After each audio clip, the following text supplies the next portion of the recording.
welcome to another freaky episode of Freaky Fridays. With me, your host, Tasha Poino, and your boy C-Love. where we talk about the ratchet side of dating and relationships. From a ghetto point of view, we looking to educate you, stimulate you, make you laugh, make you think, and hopefully get some feedback from you. Period. So, if you guys like this video or any of our others, please make sure to hit that subscribe button real quick. Boop, Click. boop, boop, boop. Real easy. Fill them comments up. We get right back to you. Yeah, exactly. So, how have you been? How are I've been things? hanging out, chilling out, cooling out. Just Maxing out, relaxing. Maxing out, relaxing, shooting some b-ball outside of the school. No, I've been chilling. What's been up with you? Nothing really. I've been good. I recently started talking to this guy a little bit, and everything was going fine. It was good, and then he was like, "Yeah, talking about his kids, which is fine because at my old ass age, it's uncommon for people not to have kids. Right? So I'm like, whatever. But he's like talking about his baby mama, and like I was like, so what happened with y'all? He's like, she was always like paranoid and insecure, and he was like, and I messed up, and I was like, wait. You messed up. So you cheated on her, and then you're saying that she's being paranoid. Nigga, she is not healed from that trauma. That's what that is. Yeah, you just, that's backwards as hell. You just said what you did to fuck up. Like, I was like, I am good on that. Good on that. So we'll pass. Thank you. Next. So yeah, that's really all that's been going on with me. Yeah. So you ready to get into these topics? Let's get into these topics for the day, people. Yeah. So what I wanted to talk about today is when you're shooting your shot or like, trying to holler at somebody, like how much is too much? Oh, overdoing it, coming on too strong. Yeah. Oh, that's a very fine line because you really don't know. Like me personally, I say it goes to that opening approach. You know what I'm saying? Like that opening approach is key because that's going to let you know like if the vibe is going to be there to continue or not. Because fellas, I'm telling y'all right now, whether y'all know it or not, within the first 3 minutes of any encounter with a woman, she has already determined if you are worth her time or if the conversation is going to proceed any further. You know what I mean? Like, I just don't push. I'm always, excuse me, you know what I'm saying? Can I talk to you for a moment? You know what I'm saying? I feel like we got a little vibe and it's either yes or no, or, you know what I mean? That's key too as well, fellas. As I was saying last week, you got to be able to take those rejections. Like if she say, nah, she not interested, just be like, okay, have a nice day and keep it moving. There's no need ask for her turn. friend's number. And you know what I'm saying? Right, there's no need to get disrespectful afterwards, you know what I mean? And ladies, y'all got to be key on that too, because you got to remember when y'all coming outside, and if y'all know y'all looking halfway decent, I ain't talking about no ugly Brahma bulls, but you fairly decent, cute looking females, which y'all be wearing, how y'all dressing. That shit is key, because when the dude see that, that's all he's seeing. So his approach is going to be based off what he see. Yeah.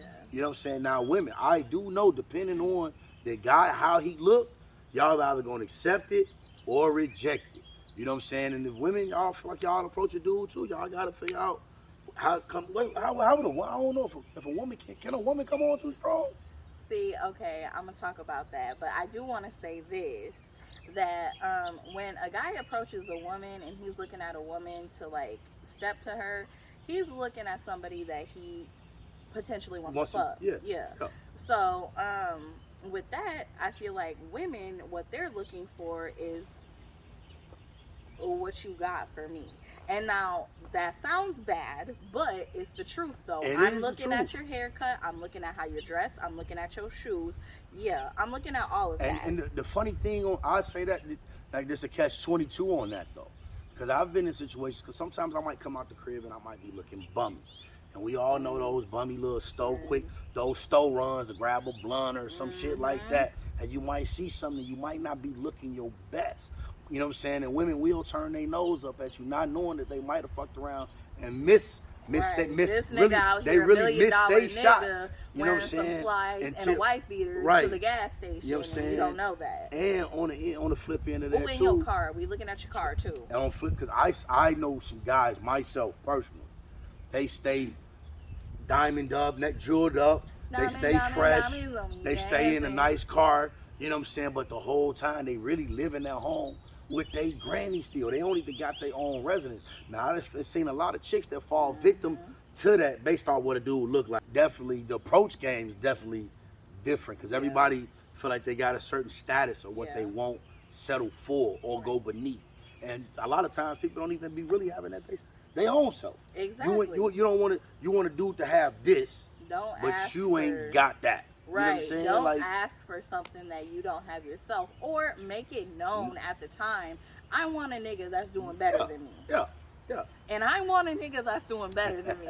Period. So as far as coming on strong for a woman, I will definitely say that I know from experience from myself that a woman definitely can come on too strong. Now, niggas probably aren't going to react to it the way that a female would. So like when I was in college, I would be like, see a nigga that I think is cute, and I was young, so I sent my little friend over there, get his number. And then the crazy part is that now he got my friend number. Okay, but in the instances that it did work out for me, I get on the phone, text him, hey, what's up, and then I'm like, we start having a little conversation, and then I'll be like, I cut into it, I'll be like, hey, yo, what's up, my nigga, you fine as fuck, I'm trying to suck your dick, what's up, bruh? Damn. Off the rip, if that was to happen to me, I would definitely be a little bit off guard. I have to say like wow, really? Like niggas look like this is how she approach everybody? Like there's gonna be a big question mark there. Not saying I ain't taking up on the offer. Right, I'm gonna just keep my shoes on. Keep my shoes on when I'm over there. And make sure when I pull up, I reverse in so I go straight out. Shit, she might be having a Glock under the bed or something. She is a thug ass bitch. No doubt. So yeah, we're gonna move on into our next topic. Am I wrong for that? Y'all know the part of this show. Y'all love it, and we love telling y'all, and we love to hear back from y'all like that. So I'm gonna go on and kick this off. Am I wrong for that? Now, I was fucking this chick for the first time. We link up. So we, you know what I'm saying? It's supposed to be like a let's watch a movie and we gonna eat type shit, but we know what that means. You know what I'm saying? So shit get hot, shit get steamy. You know what I'm saying? We about to get into it. And Shorty like, damn, you got a condom. Whole time, I ain't even had one. Because I forgot because I was in a rush to get over there. So I'm like, yeah, I do. So I went with the little Slimmy, right? It was a whole bubble gum package, people. I made it look like it was ripped open. You know what I'm saying? The lights was out, so Shorty really couldn't tell what was going on. So I hit it raw, and I busted. Am I wrong for that? Ouch. Yes, nigga. Yes, you are. And now, even if I'm not pregnant and I find out when you tell me, I'm going to tell you that I'm pregnant even if I'm not. Just to scare you like you scaring me for no reason. I mean, sometimes shit happen, though. But that's a fucked up ass bluff to tell a nigga you knocked up when you not. Because then it's going to be like, because his response is going to be like, shit, you know what I'm saying? Like, how much? And you know what? Come to think of it, I done seen some chicks pull that stunt. I get a $500 abortion that turns into me getting a pair of $500 shoes. Yeah. Am I wrong? You're wrong for that. Yeah, you wrong for that for sure. Because, like I said, that is not cool. That is not cool as fuck. Because I could just not be on birth control. I really could get pregnant. And now, not everybody goes into sex thinking like this, but you need to look at the person that you're having sex with, like, could this nigga be the father of my child? You need to do that. Yeah, and could his chick? Yeah, because you definitely don't know. I agree with you on that.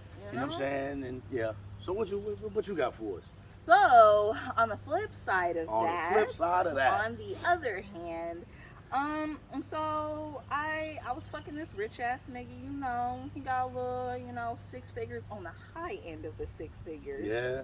So I'm fucking this rich nigga, and I told him that I was on birth control. So what he do? Hit my shit raw as fuck, and he shot my club up.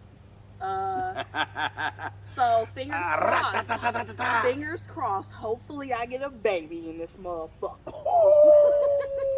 Get pregnant by a rich nigga. She out here fishing, trying to trap a nigga. You're wrong for that. Clink, clink, You nigga. definitely blank wrong for that. You know what I'm saying? Because what if the nigga just say, I'm out and I'm only gonna give you child support only, and the child support might not be that much because you don't know what his personal finances is. He might make a high end on a 6-figure, but that money might already be accounted for. You might got 3-4 baby I was mamas just out gonna there. say that other child support catching up to that nigga. Yeah.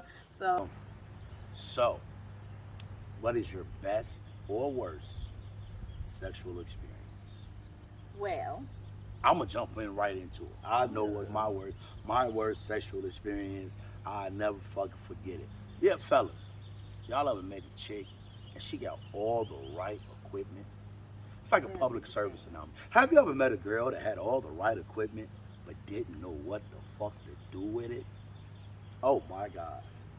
I'm talking about throw the dick out there. Dick already rock hard. I'm talking about I could bust bricks. This month I could probably use my dick for jousting and kill somebody. You hear me? I'm harder than Bernard. You hear me? And she go to suck the dick, and you see my face right now because I'm just thinking about it. The depression kicked back in because she playing with it. Mwah, mwah, mwah. Like I got soft with the hard dick in the hand. Got soft. She said, "What's wrong?" I said, "Baby, you just stop. You ain't doing it. I'm good. I'm going." I left. also, just, to throw this in there, I do have a video, ladies, about my 5 best tips on sucking dick. So, I mean, y'all can see that on here, on this channel. I'm looking for a head hunter. If you are not, I call it a PCS, a professional cocksucker. If you are not a professional cocksucker, don't tap my line. Period. That no, most men don't say. The man who finds the woman who, goddamn it, can suck his soul, the wallet is open. The wallet is open. Honestly. Ask my girl, she's a soul snatcher, and she get whatever she want. Yeah. And if his wallet is not open, why are you sucking his dick? Honestly, though, like, unless you really love this nigga, you dumb. So yeah, so I'm gonna say worst. Wait, did you want to add anything? I'm sorry. Oh no, I'm good on that. Okay. So my worst is, I won't say this is my worst because I got a lot of bad sex stories. Y'all will know in the future because I'm sure I'm gonna tell some of them. So this is just one of the many. So I go over to this nigga house, and he's got dogs and stuff, and like he lets the dogs roam free, like most people do. So we're in the room fucking. He hit my shit. Pow, pow, pow, pow. I smell something foul. So I'm like, I turn around. I see the dog in the doorway. And I'm like, all right, he's not thinking about it. I'm just going to try to block it out of my mind.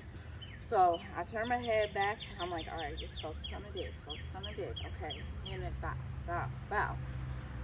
Then I look over and the dog is standing next to the bed. And I'm like, bro, I'm like bent over the bed, like looking at him, looking at the dog, looking at him, looking at the dog. Like, is you gonna do something? So I'm like, he don't say nothing. I'm like, all right, just try to focus. Just try to get what you need and get out of here. This is weird. I don't like it. So next thing I know, I feel a tongue on my titty. Get the hell up out of here. Don't tell me it's a dog. Yes, the dog done licked my titty. No. And That's amazing. the dog took a shit in the doorway. That was the stanky smell that I smelled. Yes, I did not come over here for that kind of threesome. I am not into that sort of thing. You gotta check. You gotta check their resume. Period. So that's all we got for you guys this week. If you guys enjoyed this video or any of our other Freaky Friday episodes, make sure to hit that subscribe button. Other than that, you guys have tuned into another freaky episode of Freaky Fridays. Bye, y'all. Welcome to another freaky episode of Freaky Fridays. I'm your host, Dutch Boy Now. I'm your Moisey Love. Hit the subscribe button.